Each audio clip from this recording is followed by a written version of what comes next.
안녕하세요. 종로학원 국어 강사 양선입니다. 자, 2028년 예비수능 국어 전략, 특히 우리가 점수를 어떻게 올리는지에 대해서 방법을 알아보려고 해요. 일단 28년도 국어 수능에서 가장 중요한 건 뭐가 달라졌는지와 더불어서 우리가 준비해야 될 항목들이 있어서, 자, 가장 큰 차이점은 우선은 화법, 언어, 독서, 작문, 문학 3개 영역으로 과목이 바뀐 건 대부분 알고 계실 거예요. 자, 화법, 언어는 기존에 알고 있던 문법이라고 생각하시면 될 것 같고, 두 번째 독서와 작문은 기존에는 화법과 작문을 시험 맨 앞부분에 배치한 것과 다르게 독서는 비문학 영역에 들어가는데 작문과 통합이 돼서 융합형 문제가 나오는 게 첫 번째 차이점이고, 마지막으로 문학은 크게 문항수나 내용 면에선 차이가 없는 게 이번 28년 수능에서의 첫 번째 특징이고, 두 번째 기존에 있었던 특징들은 지식을 요구하는 것들도 어느 정도 시험에 있었다고 하면 지금은 이런 단순한 지식만으로는 다소 문제에 접근하기가 어렵고 사고력을 요구하는 문제들, 기본적으로는 화법과 언어가 통합이 되거나 독서와 작문이 통합되는 문제들이 들어가서 각 항목별로의 문제들이 단독보다는 함께 출제되는 경향이 있어서 우리가 준비해야 되는 것들은 기존에 있었던 문제들과 조금 차이가 있는 면에서 알아두고, 무엇보다도 화작에서 가장 중요한 상황 판단은 단순하게 내용을 본다기보다는 제시된 대화 화면에서의 상황을 판단해서 문법적으로도 적절하면서 대화에 대한 답변들이 나오는 것들이 28년 예비 수능의 기본이에요. 두 번째는 독서 지문에서 단순하게 개념을 사용하려고 할 때 조금 더 정확성을 요구하는 것들, 문학에서 사용하는 용어들도 개념을 정확하게 하는 것들이 더 많이 요구될 거라는 거. 그리고 시간의 배분에 있어서도 객관식에 대한 판단이 빨리 진행할 수 있도록 연습을 해야 하고요. 두 번째, 저희가 독서 작문에서 중요한 부분은 기존에 있었던 독서 지문보다는 다소 길이가 좀 짧아져서 학생들이 체감하는 비문학 난이도의 지문은 다소 좀 낮아졌지만, 문제를 풀 때 단순하게 모든 내용을 기억할 경우에 문제의 정답이 헷갈리거나 시간을 오래 끌게 만드는 경향이 있어서 구조를 독해하고 문제를 푼다는 건 중요한 것과 그렇지 않은 것들을 좀 구분해서 더 중요한 내용들을 빨리 찾아주지 않고 모든 내용을 기억하게 되면 시간에서 문제가 좀 생깁니다. 두 번째, 지문에 제시된 내용과 객관식 선지에서의 내용이 조금 달라 보여서 미리 똑같이 제시되지 않은 것들을 추론해서 할 수 있는 문제들이 좀 추가돼서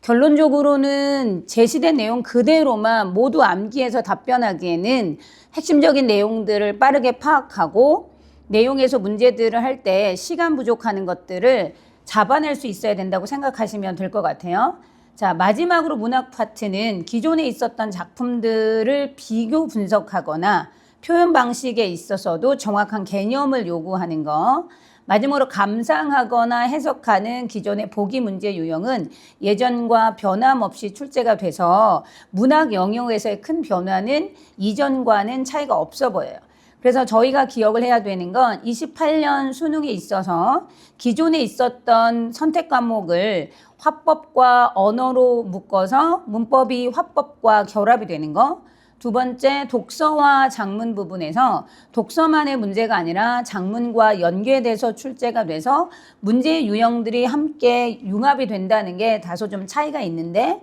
사실 현장에서 문제를 푸는 학생들이 보기에는 이전에 있었던 수능보다는 지금 28년도 예비 수능 모의고사가 다소 지문의 길이나 난이도 면에서는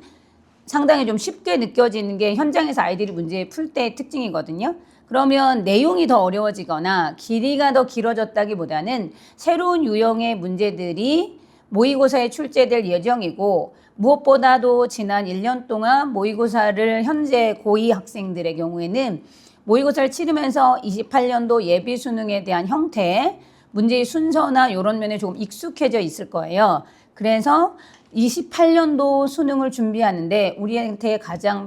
우리에게 가장 필요한 항목을 찾으라고 얘기하면 자, 내용이 쉬워졌기 때문에 단순한 암기 지식으로 문제에 접근할 경우에 무엇보다도 시간 관리에서 높은 점수를 유지하기 어렵다는 거. 두 번째, 기존에 있던 기출에서 우리가 문제를 파악할 때 어떤 유형들이 출제가 되었는지, 어떤 식의 문제를 요구하는지에 대한 분석이 우선 돼야 될 것 같고, 비문학에 있어서 또는 문학에 있어서 단순하게 작품의 내용을 기억하고 푸는 학생들이 많은데, 글의 구조나 내용을 파악한다는 얘기는 더 중요한 항목을 우선적으로 선별해서 문제에 접근할 때 시간 관리와 높은 점수를 유지하는 데 꼭 필요한 항목이라고 생각을 하고요. 그래서 우리가 해야 될 일을 앞으로 얘기해주면, 자, 기출 분석을 하는 이유는 이전에 있었던 독해지문들의 출제 경향이나 또는 출제되는 난이도, 또 어떤 영역에서 문제가 많이 나왔는지를 볼 때, 자, 지문의 구조를 파악해서 내용을 정리하는 걸 우선 해야 돼요.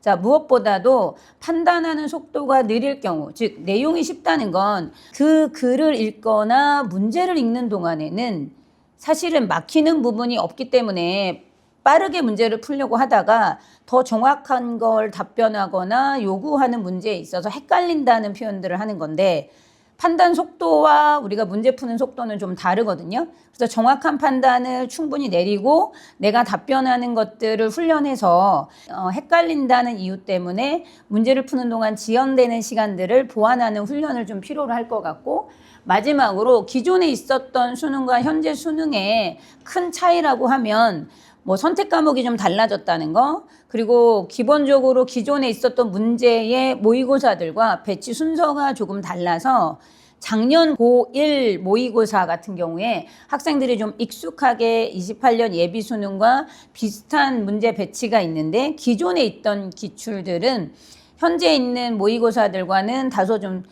문제 푸는 순서가 좀 다르게 배정되어 있어요. 그래서 현재 있는 모의고사, 그러니까 28년 예비 수능에 맞춰서 우리가 문제를 풀 때 지금에 있는 기출을 통해서 어느 항목에 내가 조금 더 약한 부분이 있는지, 문법을 풀 경우에 어떤 영역에 대한 개념이 좀 부족한지, 그런 것들을 충분히 정리해 놓는 게 일단 수능을 준비할 때 가장 필요한 항목이에요. 자, 그래서 28년 수능 다시 한번 정리해주면, 우리가 달라진 선택 과목에 있어서 문법의 영역이 4문제 정도 추가가 돼서 실질적으로 문법만 요구하는 것들은 4문제밖에 안 되지만 화법과 연계가 되는 거. 자, 작문의 부분도 독서와 연계가 돼서 항목들이 서로 융합돼서 출제되는 문제에 대한 대비를 하기 위해서 충분한 문제에 대한 접근하는 연습들이 필요할 것 같고, 무엇보다 글을 정확하게 이해하는 것과 문제를 푸는 것 사이에 내가 이 글을 정확히 이해했다고 판단을 내렸을 때, 자, 그게 문제를 푸는데도 정확한 답변이 되기 위해서는 머리로 알아듣고 문제에서 헷갈린다면 내가 읽는 정확도가 좀 떨어지기 때문에, 그런 것들을 보완하기 위해서 매일 꾸준히 일정한 양들의 글을 읽어주시되, 단순하게 빠르게 글을 읽어서 내용을 기억하는 연습보다는 비문학의 경우든 문학의 경우든 구조를 파악을 해서 충분히 주제를 파악하는, 내용을 정리하는 것들이 많이 있으면 조금 더 우리가 높은 점수를 유지하는 데 도움이 될 것 같아요. 이상으로 28년도 예비 수능 국어 준비를 위한 핵심적인 요구를 마무리하겠습니다.